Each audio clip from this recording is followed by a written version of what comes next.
So, welcome back. We're in a new location. We are. Where are we? You want to tell them? I will. So we have determined that our best videos are when we're leaning against books. Maybe they give us confidence.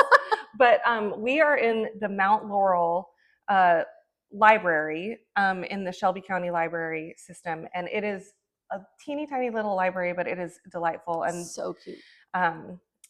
The people that work here are incredible, give great book recommendations. And if you are in Shelby County, you should absolutely come over here. It's good. It's a great place. And in fact, you just finished reading a book that they recommended to you. Do you want to tell us about it? Okay, I will, because I'm a fiction girl. Okay. I don't read nonfiction, but this book right here, it's called 84 Charing Cross Road by Helene Hanff. And it was recommended to me by the librarian here. We got talking, as one does, we get talking about books, and she's like, hear me out. And this book is real short. I devoured it in about a day and a half, actually, during the Mariners baseball games the last 2 nights. This is what I was doing while it was on. And it's about an American woman who loves books. She's in New York, and she finds a catalog from a bookshop in London and writes to them and says, hey, I got this catalog. You specialize in finding rare special editions, etc.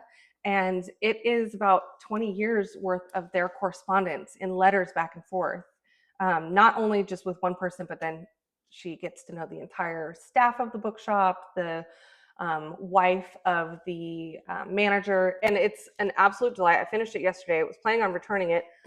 Didn't know there was a sequel. Got that checked out, so that's exciting. But yay! The book people find the book people. And speaking of book people finding book people, there is a lady. In fact, she is the wife of the pastor who pastors the church right next door to the library. Her name is Allison Robinson, and she wrote a book called Shadowless. So I got each of us a copy. She got me a present. I did. And she signed it. She says, Out of the Shadows, Allison Robinson. So we are going to read this together. It's beautiful, isn't it? Gorgeous. I've been hearing amazing things. In fact, a few weeks ago, we were up at Bookmarked Papery up in Trustful, and Dana, one of the owners, was telling us about it because she just really likes this book. And I had the pleasure of meeting with Allison today. She's delightful, and we are going to have her on, and we're going to talk to her.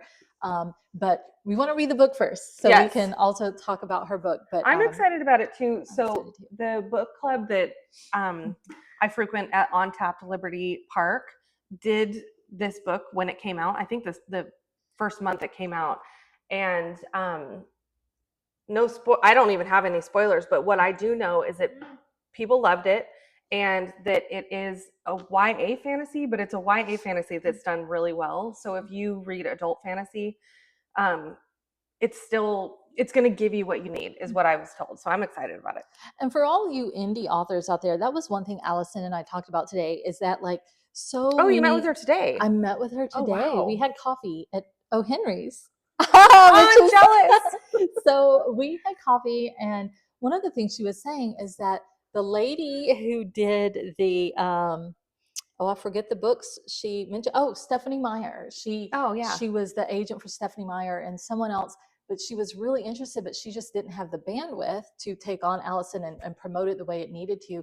So she passed it around, and several publishers were really interested, but they said it's just not dark enough for what's popular right now in book talk and whatever. So they passed. So she's an indie publisher.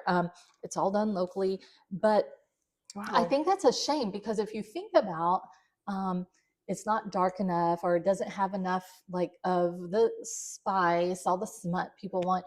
But I would beg to differ. Not that we don't read that stuff, because we do. We are equal opportunity readers. Me more than Jenna, but that's okay. But think about it. The 2 books that we've talked about ad nauseum, just since we've done our little recordings, Me, The Night Circus, and you, Invisible Life of Addie LaRue. We're going to talk about that later. And what about even Blood Over Brighthaven? Yes, excellent, and didn't have to dive into the more PG-13 R-rated stuff to give the reader what they want. So I would say, for all you publishing people out there, don't be afraid to take a chance on something that maybe isn't quite as dark or quite as smutty, because there is a market for people who don't necessarily need that. I mean, not that anything wrong, but like some people, we are just wanting a good story. Yeah. Make a note. I think that I would love to block some time to ask her like really great questions about what it's like to be an indie publisher and how to do it, because I think that there's so many book people that love to read, that have stories in their mind but don't know how to make that next step. So yeah, and even like just the writing, because she told me her whole story, so we'll bring her on and ask her about it. But she was not a writer. Like this was not something she ever imagined she would be doing. So I just think her journey is really interesting. So we will have her on and we will talk about the book, but we'll also talk about her experience writing her first book and then being an indie publisher. But okay, I can't wait to talk more about yes. your coffee date that I was not invited to. Oh, no, I know. I was working. You're always invited. Okay. All right. So let's talk about, what are you reading right now? What am I reading right now? And then we will jump into Addie LaRue. Addie LaRue. So I'm right now reading, I'm more than halfway through Eldritch, which is the sequel to Carrie Lake's Anathema. And it's very good. I'm liking it. I keep hearing that there's a massive like cliffhanger twist at the end. So I'm just waiting to get there, but it's really good so far. And I started Alchemised. So I ordered I didn't bring it with me. I probably should have, but I'm not quite halfway to the halfway point, and I started it on Saturday, I think. So I've been getting daily updates.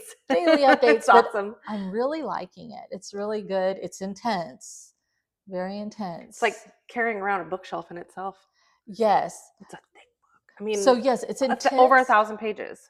It's intense on the muscles, but it's also intense in just like the experience. Yeah. So, what are you reading right now? Well, as I said, I just finished this last night and was in a panic because we both bought Hooked and I devoured it, and we're going to be reading the next book, which is Scarred. We talked about it a few times because we didn't realize it was book number 2 in a series.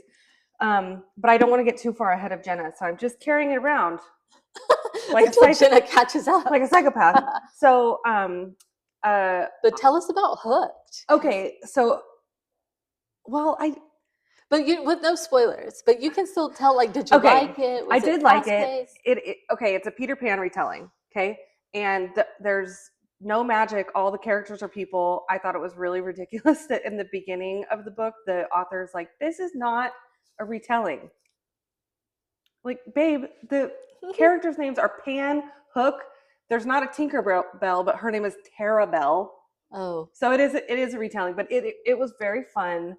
It was a super fast read, and I'm really interested on this one because it's got a Hamlet quote, and apparently everybody under the sun knew this except for me, but the Lion King, I suppose, is loosely based on Hamlet, and I feel like I've read 3 books about Hamlet, and I read actual Hamlet last year, and that I didn't know that is, I guess I'm blaming my blonde hair.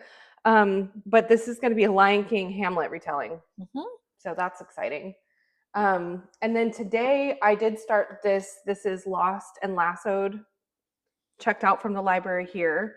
And it is the 3rd in a series. I skipped the 2nd. I was told it was okay by the people that have read all 3. And this is a little cowboy romance. And it's Lost and Lassoed by Lila Sage. And I did like Done and Dusted, so that's what I'm reading now. Nice. But before this, you read something else. Okay, I was trying to be really good and only check books out from the library. And I did check out The Invisible Life of Addie LaRue from the library. And I got about 2/3 of the way through, and I ordered my own copy. It's a special edition because, again, I'm such a sucker. Look at this thing. It's got sprayed edges. And this is not a spoiler if you haven't read it, but there are some illustrations that I feel like are absolutely worth sharing. but if you haven't read it, this doesn't spoil anything. But I believe that these illustrations are fan art that the author then incorporated into the story. And how would you categorize it? Because we talked about this before. I would almost categorize this as some kind of combo of like a fantasy, high fantasy, because there is not really magic, well, sort of, but then there's also so much historical referencing. So if you're a historical fiction person, this would be a really fun read because there's many things to Google. I don't know that I'd say high fantasy. I would say historical fantasy because Brilliant. it mentioned it's got like the fantasy element with the magic and then the, you know, just her existence and what she goes through, but it's set in like our real world, but there's just these fantasy elements to it, almost as if like there's this, like with Harry Potter, because Harry Potter's set in the real world, but then there's all these magical fantasy elements to it. Yeah. But this one, unlike Harry Potter that's set in a specific point in time that we can all relate to, this traverses, you know, centuries. I think it starts in like 1600, right? Is it 1600 France? And then it goes all the way up to like modern time in New York. But it's what were your impressions of Addie, of just the story as a whole? What, when you closed the book, what were you feeling? Oh man, when I closed the book, I was fired up. But I don't want to go into too many spoilers because this story doesn't end at the end of the story, and I would love to know what she does afterwards. But you know, as much as I knew how many people loved this book, I really didn't know much about it going into it, so I didn't have any specific expectations. I was surprised that this was such a long timeline.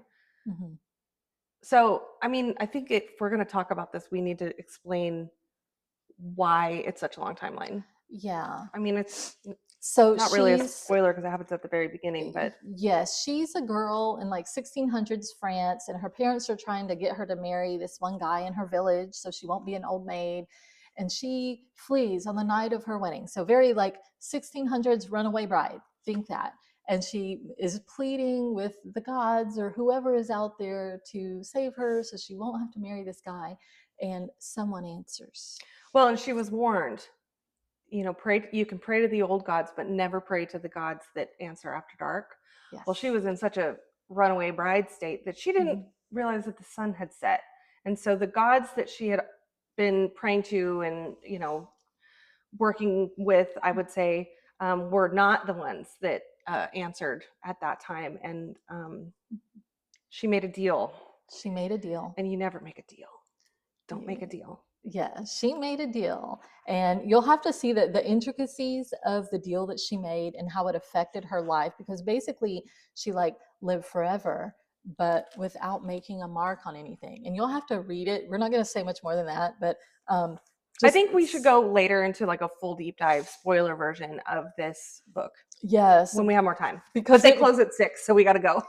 But it was just so, I love, like, I just really felt for her as she, you know, just think about it. If you outlive everyone you've ever known, like you stay the same, they all age. And then at a certain point, they're all gone. Everything you've ever known has changed. Like if you go back and nothing is the same, like you go, but she could go back hundreds of years later to her little hometown, her little village, and it's like no trace of anything because it's hundreds of years later and it's a city now and whatever. Well, and beyond that too, it's not just that she outlives everybody, but when she walks away from an interaction, they don't remember her. Like, so imagine you come into the library to return a book and then you leave and the person doesn't remember you at all. You come back in there, they just have no idea that you were even there.